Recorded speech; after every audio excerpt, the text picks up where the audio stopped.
گرامی قدر حضرات، ماں باپ اللہ کی طرف سے عطا ہونے والا وہ میوہ ہے. میں نے میوہ لفظ استعمال کیا. وہ میوہ ہے، وہ ہیرا ہے، وہ ایک عظیم نعمت ہے جو ایک مرتبہ چلی جائے واپس نہیں آتی ہے. یہ میری بات یاد رکھ لے، اور جتنی دیر ہو ان سے جتنا فائدہ اٹھا سکتے ہو اٹھا لو. میرے آقا کریم علیہ السلام نے فرمایا، جو بندہ اپنے والدین کے چہرے کو خوشی سے دیکھتا ہے اللہ قبول حج کا ثواب عطا فرما دیتا ہے. سمجھ آ رہی ہے میری بات کی؟ اور یہاں پر آپ سماعت فرمائیں، جتنے احباب و حضرات آپ تشریف فرما ہیں. ماں کے بارے میں واضح کر دیا، الجنت تحت اقدام الامہات. فرما لوگو تمہاری جنت تمہاری ماں کے قدموں کے نیچے ہے. ہماری جنت کہاں ہے؟ ہماری ماں کے قدموں کے.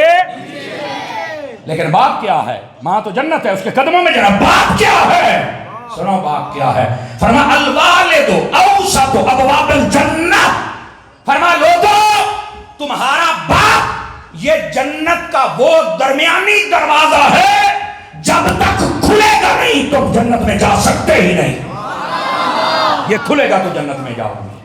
اور توجہ فرمائیں جتنے حضرات آپ بیٹھے ہیں، ماں کی خدمت کریں، محبت کریں، عزت کریں، توقیر کریں تاکہ جنت تمہیں مل سکے، اور باپ کی عزت کریں کہ جنت میں داخلہ بھی ہو سکے. اگر ماں کی عزت ہے، جنت کا کوئی محل آپ کے نام ہے تو بوا کھلا نہیں تو بڑھے گا کیویں؟ اوتھے تو چھلانگ کوئی نہ بجنی. آواز کمزوروں والی ہے.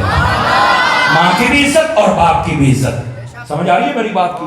اور صرف یہاں تک بات نہیں ہے، ہمارے یہاں ایک بات عجیب ہے نا.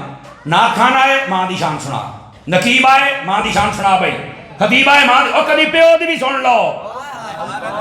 مٹھے بول دے پے ہو یار میں کیا کہہ رہا ہوں. آپ کو پتہ ہے باپ کی شان ماں کی شان سے بھی زیادہ پتہ ہے آپ کو؟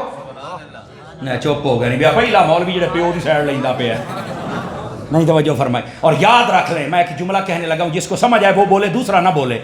باپ انسان کا جو ہوتا ہے نا، یہ دنیا کا قیمتی ترین انسان ہوتا ہے بندے کے لیے. آپ سے اپنے باپ سے قیمتی نہ کسی کو سمجھنا، تیرا پیو ہی قیمتی ہے. اس لیے یہ بہترین تیرا محافظ بھی ہے. آپ نے جملوں پر غور کرنا، پھر آپ کو باپ کی شان سمجھ آئے گی. یہ بہترین تیرا دوست بھی ہے، یہ بہترین تیرا خیر خواہ بھی ہے، یہ بہترین تیرا ڈاکٹر بھی ہے، یہ بہترین وہ انسان ہے جو تجھے ہر اونچی خوشی پر بیٹھنا پسند کرتا ہے، دیکھتا ہے کہ میرا بیٹا وہاں جائے اور میں آپ ہی وڈا ہو جانا. یہ باپ یہ بیک وقت تیرے لیے ہر چیز ہے، تیرا محافظ بھی، تیرا دوست بھی، تیرے رزق کا انتظام کرنے والا، تیری خوشیوں کو پروان چڑھانے والا، تیری دنیا میں تجھے کامیاب کرنے والا، یہ تیرا باپ ہے. سمجھ آ رہی ہے؟ اپنے باپ سے قیمتی تو کس کو سمجھتا ہے؟ اپنی ماں کی بھی قدر کر، اپنے باپ کی قدر کر. اور سنو، یہ تو کہہ دیا گیا ہماری جنت ماں کے قدموں میں ہے. کیا کبھی ہم نے یہ بھی سوچا ہے ہماری ماں کی اپنی جنت کس کے قدموں میں ہے؟ ہماری جنت ہماری ماں کے قدموں میں ہے. روایات کا یہ مفہوم موجود ہے، اشارہ بھی موجود ہے، ہماری ماں کی جنت ہمارے ابا جی کے قدموں میں ہے.